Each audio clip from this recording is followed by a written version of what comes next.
Hello बच्चा लोग, आज मैं आपके साथ डिस्कस करने वाला हूं एक सबसे इंपॉर्टेंट बुक जो कि है माइक्रो इकोनॉमिक्स, हिंदी में कहते हैं जिसे अर्थशास्त्र की व्यष्टि अर्थशास्त्र, जिसके अंदर हम ये डिस्कस करने वाले हैं कि व्यष्टि अर्थशास्त्र होता क्या है, वो बाद में डिस्कस करेंगे। लेकिन व्यष्टि अर्थशास्त्र या समष्टि अर्थशास्त्र आया तो अर्थशास्त्र से है, इकोनॉमिक्स है, तो ये अर्थशास्त्र का क्या अर्थ होता है, तो आज यही डिस्कस करेंगे। सबसे पहले कि अर्थशास्त्र क्या होता है, उसके बाद डिस्कस करेंगे उत्पादन के साधन क्या होते हैं, उत्पादन के साधन को फैक्टर ऑफ प्रोडक्शन भी बोलते हैं। देन उसके बाद साधन आय या कारक आय, दुर्लभता क्या होती है और आर्थिक समस्या क्या होती है, इसके उत्पन्न होने के कारण क्या होते हैं। तो चलिए शुरू करते हैं। मेरा नाम है रवि कश्यप और आप देख रहे हैं इकोनॉमिक्स की 95 प्लस सीरीज।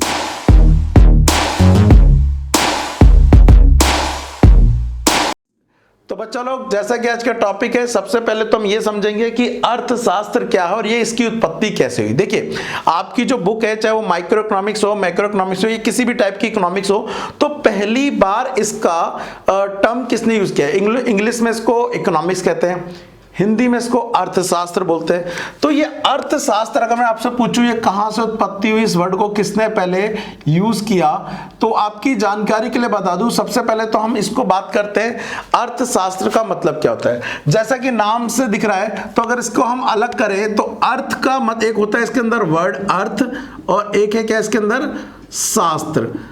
अर्थ का मतलब होता है बेटा यहां पर किसी चीज का मतलब यहां पर पैसा, अर्थ मतलब पैसा, और शास्त्र का मतलब हो गया एक तरह से उसका क्या करना, अध्ययन करना।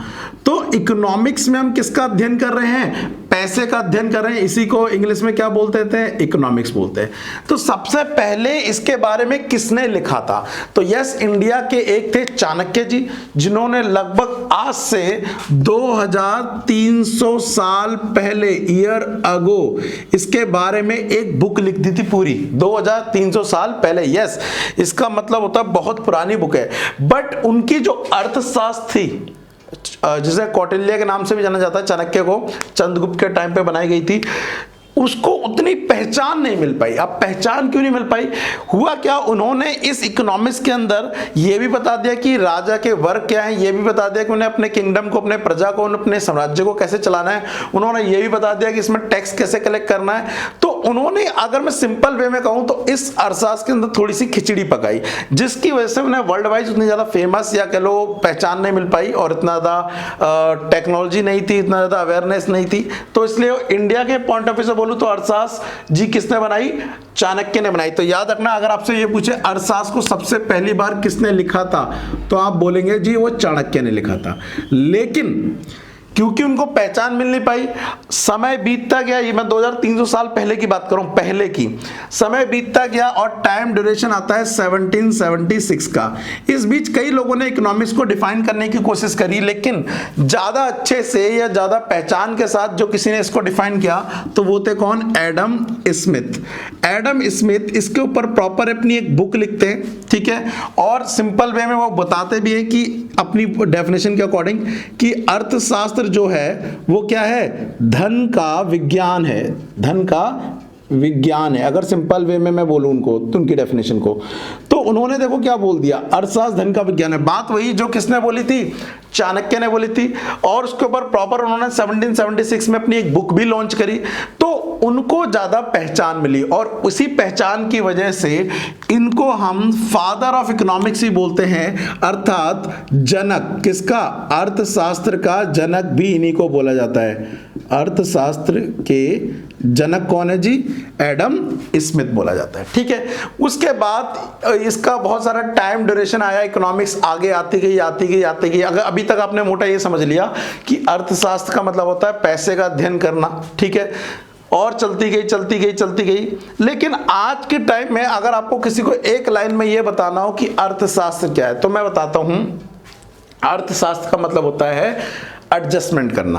देखो, कहीं इंग्लिश लैंग्वेज की प्रॉपर डेफिनेशन के अकॉर्डिंग जाए ना, तो इकोनॉमिक्स का मतलब होता है, अगर दूसरी लैंग्वेज में इसको ग्रीक में कन्वर्ट करें तो वहां आता है हाउस मैनेजमेंट। इकोनॉमिक्स को यहां पर क्या बोला गया है, ध्यान रखना, हाउस मैनेजमेंट टर्म यूज करा गया है, हाउस मैनेजमेंट। अब ये हाउस मैनेजमेंट का मतलब क्या होता है? आप सभी को पता है कि हमारे घर में जो संसाधन होते हैं वो क्या होते हैं? सीमित। क्या बोल रहा हूं मैं? हमारे पास जो संसाधन हैं वो क्या हैं, सीमित हैं, लेकिन जो हमारी आवश्यकताएं हैं वो क्या हैं, असीमित हैं। तो अब हमें सीमित साधनों से अपनी आवश्यकताओं को पूरा करना है, उसके लिए हमें क्या करना पड़ेगा, एडजस्टमेंट करनी पड़ेगी। फॉर एग्जांपल एडजस्टमेंट का मतलब समझो कि घर में मान लीजिए पैसे की जरूरत तो है 20,000 रुपए की, लेकिन सैलरी ही कितनी आ रही है, 15,000 रुपए। तो हमें एडजस्टमेंट करके कुछ चीजें लेनी पड़ेंगी, कुछ चीजें नहीं लेनी पड़ेंगी, है ना। उसी तरह से क्योंकि हम वहां एडजस्टमेंट कर रहे हैं, अर्थशास्त्र का मतलब ही होता है अपने सीमित साधनों से असीमित इच्छाओं को पूरा करने के लिए एडजस्टमेंट करना, ठीक है। तो अगर आपसे सिंपली कोई पूछ ले कि क्या है, तो बोल देना कि अर्थशास्त्र में यह बताता है कि कैसे सीमित साधनों से अपनी असीमित या आवश्यकताओं को पूरा किया जाए, दैट इज अर्थशास्त्र। डेफिनेशन पे चलते हैं और इसको पढ़ के बताता हूं आपको ये क्या होता है। नोट्स की बात करें, नोट्स के लिए आपको डिस्क्रिप्शन में जाना है और मुझे क्या करना है, व्हाट्सएप करना है कि सर मुझे नोट्स चाहिए, तो कहां पे मिल पाएंगे। मैं सारी डिटेल दे दूंगा इस नंबर पे 9873611140। इस नंबर पे मुझे व्हाट्सएप पे हाई कर दो। नोट्स कैसे मिलेंगे, क्या मिलेंगे, सारी इंफॉर्मेशन वहीं पर मिल जाएंगे। चलिए, तो सबसे पहले बात करते हैं अर्थशास्त्र क्या होता है, वो जरा ध्यान दिख लीजिए। अर्थशास्त्र दुर्लभ संसाधनों के इष्टतम प्रयोग को इस प्रकार अध्ययन करता है जिसमें व्यष्टि स्तर पर व्यक्तिगत लाभ को अधिकतम हो सके तथा समष्टि स्तर पर आर्थिक लाभ अधिकतम हो सके। दोनों ही केस में हम लाभ को अधिकतम करना चाहते हैं, एक में व्यष्टि स्तर पर और एक में समष्टि स्तर पर। अभी ये भी डिस्कस करेंगे कि क्या होता है। तो ये समझ आ गया कि कैसे सीमित साधनों से अधिक लाभ कमाया जाए, ठीक है। अब बात करते हैं जरा इसको आगे बढ़ के कि चलो ठीक है, समझ आ गया अर्थशास्त्र क्या था, 2300 साल पहले आया, सीमित साधनों को ये कहते हैं। लेकिन फिर हम ये व्यष्टि अर्थशास्त्र क्यों पढ़ रहे हैं। देखो हुआ क्या, 1930 में आकर लगभग मोटा बोलूंगा, यूएसए में आया था एक ग्रेट डिप्रेशन या कह लीजिए वैसे तो ये क्लास 12th में आपको डिटेल में समझाऊंगा जाके, जब मैक्रो पढ़ाऊंगा वहां पर। लेकिन ग्रेट डिप्रेशन का मतलब आप ये समझ लीजिए, जब हमारे द्वारा बनाई गई नीतियां पूरे से अच्छे से फॉलो ना हो पाई, हम पुराने तरीके से अपनी अर्थव्यवस्था को संभाल रहे थे और अर्थव्यवस्था गिर पड़ी, मांग एकदम से गिर पड़ी। तो हमने सोचा कि हम जो पुराने वाले कॉन्सेप्ट से चल रहे हैं उससे तो नहीं हो पाएगा। तब जाके इसी टाइम पर लगभग में 1930 के टाइम पर ही हमने मोटा मोटा अर्थशास्त्र को 2 हिस्सों में बांट दिया और बोला कि इसके 2 हिस्से होते हैं। एक बोला गया कौन सा स्तर, व्यष्टि अर्थशास्त्र, और एक बोला गया क्या, समष्टि अर्थशास्त्र। याद रखना इसको। अच्छा, किसने करा था ये, तो एक रैगनार फ्रिश नाम से व्यक्ति थे, उन्होंने इसको बांटा था। रैगनार फ्रिश नाम से एक व्यक्ति थे, तो उन्होंने इसको अर्थशास्त्र को 2 हिस्सों में बांटा था। तो हमारी गवर्नमेंट ये चाहते हैं, हम लोग ये चाहते हैं कि आप एक बार पहले व्यष्टि अर्थशास्त्र पढ़ें क्या होता है, ठीक है, फिर पढ़ें समष्टि अर्थशास्त्र क्या होता है। व्यष्टि अर्थशास्त्र ये बुक है हमारी, जिसमें हम ये डिस्कस करेंगे कि छोटे स्तर पे, व्यष्टि मतलब क्या, तो छोटा, माइक्रो स्तर पर किस तरह से हम अपने इकोनॉमिक्स से रिलेटेड इशू का अध्ययन करते हैं। और समष्टि अर्थशास्त्र का मतलब होता है सबके स्तर पर, मतलब पूरे बड़े लेवल पे हम किस तरह से इसका अध्ययन करते हैं। तो हमारी बुक किसको लेकर है, व्यष्टि अर्थशास्त्र को लेकर है, समष्टि अर्थशास्त्र दूसरी बुक है, ठीक है। चलो पहले मिटाते हैं, इतना मेरे हिसाब से लेक्चर तुम्हें क्लियर हो गया होगा। अच्छा, एक चीज और है मेरी तरफ से, अगर आपको ये लेक्चर समझ आ रहा है, आप चाहते हैं कि इसके ऐसे ही माइक्रो इकोनॉमिक्स की, हिंदी में कहते हैं व्यष्टि अर्थशास्त्र, समष्टि अर्थशास्त्र, इंडियन इकोनॉमी, भारतीय अर्थव्यवस्था या सांख्यिकी या जो भी economics first year second year की आप चाहते हैं कि इसकी और वीडियो बनाऊं, तो पहले तो मुझे 2 चीज करनी है आप लोगों को। कमेंट में बताना है कि क्या इसके ऊपर आपको ये लेक्चर समझ आ रहा है जो मैंने बनाया, क्या ये स्पीड सही है मतलब पढ़ाने की। अगर सही है तो प्लीज कमेंट में डन लिख देना, सर ऑल ओके। क्या लिखना है, ऑल ओके।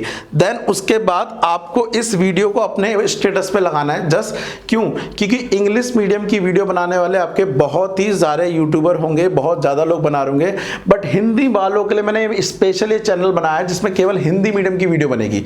मैं इंग्लिश मीडियम भी पढ़ाता हूं, लेकिन अगर तुम लोग डिमांड ज्यादा करोगे पूरे इंडिया से हिंदी मीडियम की, तो मैं हिंदी मीडियम की वीडियो पहले बनाऊंगा, ठीक है। तो बस आपको इस वीडियो को शेयर करना, करोगे कमेंट करके बता देना, ठीक है। नंबर बता दिया, इस पे नोट्स के लिए कर लेना, ठीक है। चलो, इतनी कहानी के बाद अब आगे बढ़ते हैं। अर्थशास्त्र समझ आ गया क्या होता है। अब आता है अर्थशास्त्र क्या है, उत्पादन के साधन। उत्पादन के साधन, तो जब उत्पादन के हम साधन पढ़ेंगे, उत्पादन के साधन पढ़ेंगे, तो बेटा इसके अंदर याद रखना, इसे इंग्लिश में बोलते हैं फैक्टर ऑफ प्रोडक्शन। केवल हेडिंग दिया करूंगा, फैक्टर प्रोडक्शन 4 तरह के होते हैं, अगर मैं हिंदी में बताऊं तो सबसे पहला तो हो गया आपकी भूमि, जमीन, ठीक है। फिर उसके बाद हो गया आपकी लेबर, श्रम हो गया, ठीक है। उसके बाद तीसरी आपकी हो गई एक पूंजी, और एक हो गया आपका उद्यम या कह लो व्यवसाय एक तरह से, ठीक है। इनको बच्चा कहते हैं उत्पादन के साधन, और इनकी वजह से जो आय जनरेट होगी उन्हें बोलेंगे साधन आय या कारक आय। साधन आय, या फिर आप इसे कारक आय बोल सकते हो, फैक्टर इनकम, फैक्टर इनकम बोलेंगे। समझना जरा ध्यान से, जब आप भूमि का प्रयोग करेंगे, जब आप भूमि का प्रयोग करेंगे तो इससे आपको क्या प्राप्त होगा, इससे आपको प्राप्त होगा किराया, तो ये आपका एक क्या है, साधन आय हो गई। उसके बाद जब श्रम करेंगे, किसी के यहाँ काम करने जाएंगे तो आप उसके बदले क्या मिलेगा, वेतन, ठीक है, ये भी आपकी एक साधन आय हो गई। जब आप किसी को पूंजी देंगे तो आपको क्या मिलेगा, ब्याज मिलेगा। जब आप कोई व्यवसाय करेंगे तो उद्यम खोलेंगे तो आपको क्या मिलेगा, लाभ मिलेगा। तो ये होगा 4 उत्पादन के साधन, और उत्पादन के साधनों से जो आय प्राप्त होती है उसे बोलते हैं साधन आय। इनकी डेफिनेशन आपको ये कहाँ नोट्स में मिल जाएगी, नोट्स में, लेकिन एक इमेज है वो आपके साथ डिस्कस करना चाहता हूँ, स्क्रीनशॉट लगा दूंगा, जरा ध्यान से देखिए। यहां पर आपको देखो एक चीज, ट्रैक्टर दिख रहा होगा और एक जमीन पर। अब देखो यहां पर एक किसान क्या करना चाह रहा है, लाभ कमाने के उद्देश्य से सोच रहा है कि अगर मैं गेहूं उगाऊंगा तो मुझे फायदा क्या होगा, ज्यादा होगा, मैं मार्केट में ज्यादा बेचूंगा जाके। तो इस स्थिति में क्या कर रहा है, वो एक ट्रैक्टर लाया जमीन पर, उस ट्रैक्टर से क्या कर रहा है, अपनी जमीन को जोत रहा है ताकि इनकम जनरेट कर सके। तो आप देखिए वहां पर क्या बोला है, जो ट्रैक्टर है वो है कैपिटल, कैपिटल का मतलब होता है पूंजी, वहीं जो जमीन है नीचे वो क्या हो गई आपकी भूमि, ठीक है। उसके बाद जो बंदा ट्रैक्टर चला रहा है वो कौन है हमारा, यहां पर श्रमिक हो गया, श्रम कर रहा है। और लास्ट में उसके दिमाग में जो आइडिया चल रहा है कि मैं गेहूं की खेती करके पैसा कमाऊंगा, वो क्या हो गया, उद्यमिता हो गया या फिर उद्यम हो गया, जिससे वो क्या कमाएगा, लाभ कमाएगा। तो आप देखो एक ही पिक्चर में आपके चारों उत्पादन के साधन क्या हो गए, क्लियर हो गए, ठीक है। अब जब ये क्लियर हो जाते हैं उत्पादन कौन होते हैं, उत्पादन के साधन क्या होते हैं, तो अब उसके बाद इंपॉर्टेंट बात आती है साधन। साधन जब हम इतना कर रहे हैं तो साधन के बारे में एक चीज है, साधन जो होते हैं वो दुर्लभ होते हैं। साधन क्या होते हैं, दुर्लभ। इसके बारे में समझाता हूं, पहले इसको मिटा देता हूं। पेपर में कई बार एक टॉपिक आ जाता है कि आप दुर्लभता से क्या समझते हैं। क्या पॉइंट बोला मैंने, पॉइंट है दुर्लभता, ठीक है, ये दिख रहा होगा आपको। दुर्लभता का अगर सिंपल सा मीनिंग समझाऊं मैं तो होता है वो कमी। पहले आगे के कुछ समझाने से पहले, इंग्लिश में से स्केर्सिटी बोलते हैं, आगे समझाने से पहले मैं एक एग्जांपल लेता हूं। बहुत अच्छा एग्जांपल है, बच्चों को जल्दी समझ आ जाता है।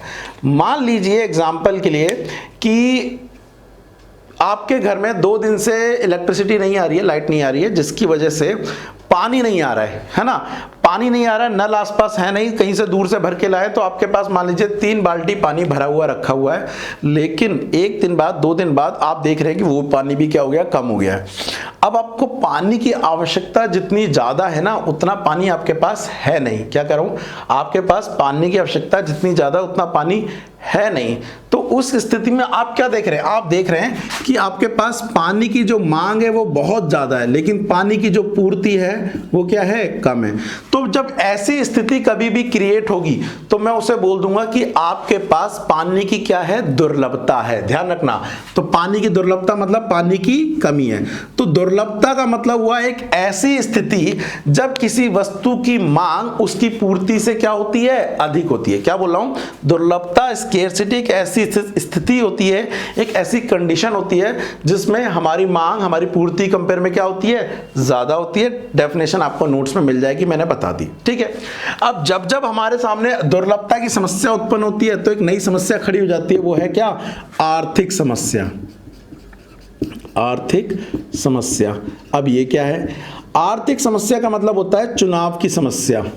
चुनाव बोलो या चयन बोल लो, कि हमें क्या करना पड़ेगा, चयन करना पड़ेगा। आप ही सोचो, जब हमारे पास पानी लिमिटेड है, हमारे पास जमीन लिमिटेड है, हमारे पास पैसा लिमिटेड है, और लेकिन इनकी मांग बहुत ज्यादा है, तो हमें चुनना पड़ेगा ना। एग्जाम्पल के लिए हमारे घर में पैसा जो आता है वो सीमित आता है।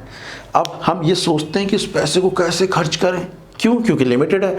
तो ये चुनना कि पैसे को पिज्जा पे खर्च करना है या एजुकेशन पे खर्च करना है या फिर एक रेंट में खर्च करना है, तो ये चयन करना ही क्या कहलाता है, आर्थिक समस्या। तो आर्थिक समस्या मुख्यतः चयन की समस्या है, डेफिनेशन कहाँ मिलेगी, नोट्स में मिलेगी। ठीक है, अब चयन की समस्या है लेकिन इसके कारण क्या है, ये उत्पन्न क्यों होती है, इसके कारण क्या है। तो ये 3 कारणों से उत्पन्न होती है, ये 3 कारणों से उत्पन्न होती है। कारण नंबर 1, कारण नंबर 2 और कारण नंबर 3। तो आर्थिक समस्या या फिर आप इकोनॉमिक प्रॉब्लम की बात करें और इसके उत्पन्न होने के कारण की बात करो तो 3 कारण होते हैं। कौन कौन से कारण होते हैं? सबसे पहला है बेटा असीमित इच्छाएं। क्या है? असीमित इच्छाएं। इस चीज को याद रखिएगा, अभी समझाऊंगा।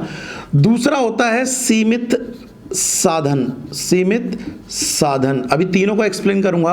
और एक होता है वस्तुओं के वैकल्पिक प्रयोग, वस्तुओं के वैकल्पिक मतलब एक से ज्यादा प्रयोग, वैकल्पिक प्रयोग, वैकल्पिक प्रयोग। अब इसको जरा ध्यान से समझिए तीनों को। सबसे पहला आ रहा है असीमित इच्छाएं। इसका मतलब क्या होता है बेटा, समझो। हम जो इंसान है, हमारी इच्छाएं कभी भी पूरी नहीं हो सकती, क्योंकि हमारी इच्छाएं क्या होती है, असीमित होती हैं। अगर आज एक इच्छा पूरी हो जाएगी तो दूसरी क्या हो जाएगी, खड़ी हो जाएगी। एग्जाम्पल के लिए थोड़ा सा एग्जाम्पल लेता हूं। आप में से कई सारे लोग अपने फोन पे ये वीडियो देख रहे होंगे, और आप में से कई सारे ऐसे हो सकते हैं जो मम्मी के फोन पे या पापा के फोन पे देख रहे होंगे। लेकिन कई सारे ऐसे लोग होंगे जो जिनके पास अपना फोन नहीं है। तो एक बच्चा मान लीजिए जो कह रहा है, यार मेरे दोस्तों के पास तो फोन है, काश मेरे पास एक फोन होता, और सिंपल ही फोन होता, सादा फोन होता, ब्लैक एंड व्हाइट फोन होता, लेकिन फोन तो होता। चलो भाई तेरे को फोन दिला देते, ये पकड़ फोन। जब उसको फोन दिला दिया तो अब उसको ध्यान रखना, उसकी वो इच्छा पूरी हो गई तो अब दूसरी इच्छा आ रही है। क्या? यार कितना घटिया फोन है, एक ऐसा फोन होना चाहिए था ना जिसमें एटलीस्ट गाने बजते, एफएम होता है ना। तो ब्लैक एंड व्हाइट फोन कोई फोन होता है। चल भाई तू खुश रह, तेरे को एफएम वाला फोन दिला दिया। अब उसके बाद ध्यान रखना उसकी इच्छा खत्म नहीं हो रही है, यार कितना घटिया फोन है, एटलीस्ट MP3 होना चाहिए था जिसमें गाने बजते, समथिंग लाइक। चल तेरे को MP3 दिया, फिर उसके बाद उसे कैमरे का रोना। मतलब आज के डेट में उसे लेटेस्ट फोन दिलवा दो जाके ना, तो भी वो नहीं रोएगा। इवन मैं, इवन आप। एग्जाम्पल, आपके पास जो भी फोन होगा, आप चाहते होंगे यार मैंने उसके पास देखा था, बहुत अच्छा फोन था, वो मेरे पास होना चाहिए था। तो लोग कभी भी सेटिस्फाई नहीं होते अपने सामान से, या कोई भी उन्हें घूमने जाना, कोई भी चीज संतुष्ट नहीं होते हैं। तो उनकी इच्छाएं क्या सीमित है। अब इतनी सारी इच्छाएं जो है उसकी, क्या हम एक जिंदगी में सारी इच्छाओं को पूरा कर पाएंगे? नहीं कर पाएंगे। इवन जब लास्ट चल रहा होगा तो वो शायद कहेगा कि मुझे अमर होना है, तो ये भी एक इच्छा आ जाएगी उसकी। तो इच्छाओं को पूरा नहीं किया जा सकता, जिसकी वजह से हमें क्या करना पड़ेगा, चयन करना पड़ेगा। फॉर एग्जाम्पल, अभी मेरा मन कर रहा है कि मैं चाय पी लूं 1 कप, और मेरा एक मन कर रहा है कि यार मैं गोवा घूमने जाऊं। तो अब गोवा और चाय में से मुझे लग रहा है चाय वाला पॉसिबल है, क्योंकि जितने मेरे पास अभी संसाधन है उसमें चाय पॉसिबल है। तो मैंने 2 इच्छाओं में से किसको चूज किया? चाय को। मैंने चाय पी लूंगा अभी जाके क्लास के बाद। ठीक है, तो यहाँ असीमित इच्छाओं की वजह से चयन करना पड़ता है। दूसरा, सीमित साधन। हमारे पास जो साधन है, जेब तो नहीं है लेकिन तब भी मान के चलो जेब है, यहाँ पैसे हैं जो, वो क्या है, सीमित है। तो जब पैसे सीमित होंगे तो हमें क्या करना पड़ेगा, चूज करना पड़ेगा। हमारे पास जमीन सीमित है, इसीलिए तो हम उस पर रह रहे हैं। अगर हमारे पास जमीन असीमित होती तो हम उसे फैक्ट्री भी लगाते, उस पर खेती बाड़ी भी करते, उसे दान भी करते, उसे रहते भी, हर कुछ करते। लेकिन जमीन हमारे पास क्या है बेटा, सीमित है। सीमित है तो क्या करना पड़ रहा है, चयन कर रहा है। पैसा हमारे पास क्या है, सीमित है। पानी हमारे पास क्या है, सीमित है। तो जब जब कोई चीज हमारे पास सीमित होगी तो उसका क्या करना पड़ेगा, चयन। और उसके बाद होता है वस्तुओं के वैकल्पिक प्रयोग। वैकल्पिक का मतलब होता है एक से ज्यादा। क्या होता है, एक से ज्यादा प्रयोग। ज्यादा डिटेल में ना जाते हो, पहले जमीन के जैसे एक से ज्यादा यूज है मैंने बताया। अभी हम ले लेते हैं जैसे दूध। दूध से क्या बना सकते हो, सबसे पहले तो मेरी चाय बनाओ, ठीक है। क्या बना सकते हो, दही बनाओ, ठीक है। हिंदी में लिख देता हूँ, हिंदी मीडियम क्लास है भाई। दही बनाओ, मक्खन बनाओ, ठीक है। पनीर बनाओ, खोया बनाओ, ठीक है। आइसक्रीम बनाओ, ऐसी सो ऑन कई सारी चीजें बनाई जा सकती है। अब चीज एक है, बनाने उससे बहुत सारी चीजें। मेरे घर में जब दूध आता है तो उसका क्या बन जाती है, चाय बन जाती है। गलती से कभी बना तो दही बन जाता है, लेकिन खोया, पनीर, मक्खन नहीं बनता। तो इसका मतलब क्या होता है, जब हमारे पास कोई चीज सीमित मात्रा में होती है लेकिन उसके एक से ज्यादा प्रयोग होते हैं, तो हमें चुनाव करना पड़ता है, हमें चयन करना पड़ता है कि उस वस्तु का प्रयोग कहाँ करना है, ठीक है। तो कुछ यही है। तो वस्तु के वैकल्पिक प्रयोग होने की वजह से भी हमें क्या करना पड़ रहा है, चयन करना पड़ रहा है कि उस वस्तु का प्रयोग कहाँ करें। पैसा कम है इसलिए चयन करना पड़ रहा है, क्योंकि पैसे के एक से ज्यादा प्रयोग है, ठीक है। अब पेपर में एक छोटू सा क्वेश्चन और आ जाता है, क्या इन दोनों के बीच कोई लिंक है, दुर्लभता और आर्थिक समस्या के बीच? यस, इनके बीच एक प्रत्यक्ष लेन देन है। कैसे? जब जब किसी चीज की दुर्लभता पाई जाएगी तो हमें क्या करना पड़ेगा? चयन। आपके पास पैसों की दुर्लभता है तो चयन करना पड़ता है, आपके पास जमीन की दुर्लभता है तो चयन करना पड़ता है। उसका क्या है? आपके पास दिमाग की दुर्लभता है, नहीं वो तो मैं डिपेंड करता, मैं नहीं बोल रहा। तो आपके पास जिसकी चीज की दुर्लभता होगी, ध्यान रखना, उसका देख के यूज करना पड़ता है कि उसका कोई यूज कहां करे कहां नहीं। तो यस, इनके बीच प्रत्यक्ष संबंध है। और इसके एग्जांपल के लिए आप क्या दे देना, भूमि वाला एग्जांपल दे देना। बाद बाकी डिटेल कहां मिल जाएगी? आपको नोट्स में मिल जाएगी। तो बच्चा लोग, ये मेरी तरफ से क्या था, पार्ट 1 था। पार्ट 2 में इसका मैं नेक्स्ट पार्ट में डिस्कस करूंगा आगे की व्यष्टि अर्थशास्त्र क्या होता है, समष्टि अर्थशास्त्र क्या होता है और कई सारी टर्म्स। लेकिन उसको समझने के लिए आपको पार्ट 2 देखना पड़ेगा। और पार्ट 2 कब आएगा? जब पार्ट 1 को लोग शेयर करेंगे। मुझे ये चाहिए, बस इस वीडियो को उठाओ और अपने स्टेटस पे लगा दो और प्लस एक लाइक बनता है अगर आपको समझ आया तो, ठीक है। सो बच्चा लोग, आज के लिए इतना ही। मैं मिलता हूं आपसे नेक्स्ट क्लास में, तब तक के लिए thank you, tata and bye bye.